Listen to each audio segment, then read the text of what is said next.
तो मजिस्ट्रेट जो है वो इसके बाद देखता है कि हाँ ये अपराध किया है इसने, तो केस को आगे बढ़ाता है, यानी कॉग्निजेंस में लेता है कि भैया अब मैं संज्ञान में लेता हूँ इसको, अब केस को आगे बढ़ाया जाएगा। ठीक है, वो होता है सेक्शन 190 में, जो कि हमारा 190 में बताया जाता है। देखिए प्रिंसिपल्स ऑफ फेयर ट्रायल के अंडर हम सेक्शंस पढ़ रहे हैं, जिसमें पहला सेक्शन है 190 के बारे में। 190 ने बताया कॉग्निजेंस ऑफ बाय मजिस्ट्रेट। ठीक है, अब सेक्शन 228 और 240 ये बताता है कि हाँ, ये सेक्शन कहता है कि जो कोर्ट में चार्ज हुआ है, जो चार्ज, ये चार्ज फ्रेम के बारे में बताता है कि जो चार्ज फ्रेम हुआ है, प्रोसिक्यूशन ने जो चार्ज फ्रेम करती है, तो जो चार्ज फ्रेम करती है प्रोसिक्यूशन, जो चार्ज फ्रेम प्रोसिक्यूशन जो केस डालती है वो चार्ज फ्रेम नहीं होता। चार्ज फ्रेम कौन करता है? कोर्ट चार्ज फ्रेम करती है।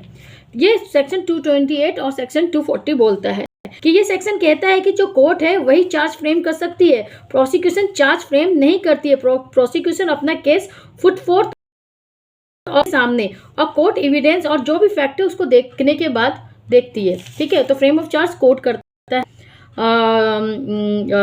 प्रोसिक्यूशन नहीं करता है। तो ये सेक्शन 228 240 बताता है।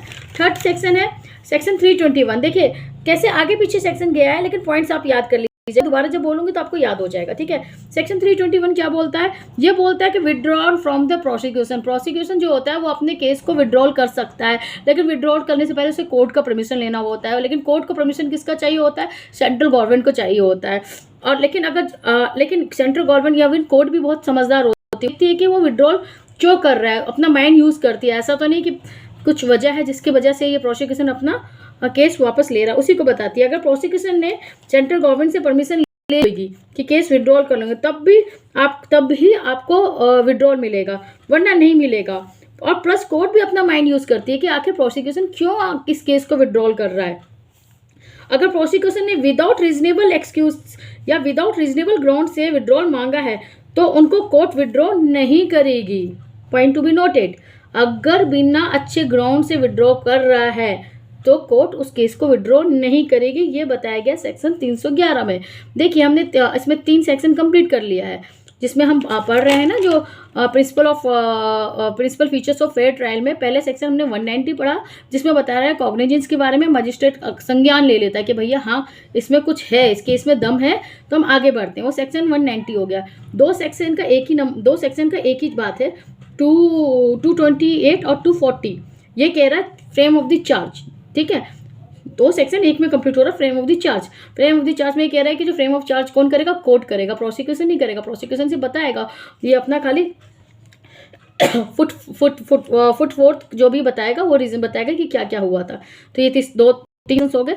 4th सेक्शन है 311। देखिए 190 पहला सेक्शन, 221 माफ कीजिएगा 190 हो गया, कॉग्निजेबल वाला जो हो गया, प्लस फिर उसके बाद आ गया 228 और 240 फ्रेम ऑफ द चार्ज एक साथ हो गया। अब थर्ड क्या होगा? 311 में सीधा पहुंच गए।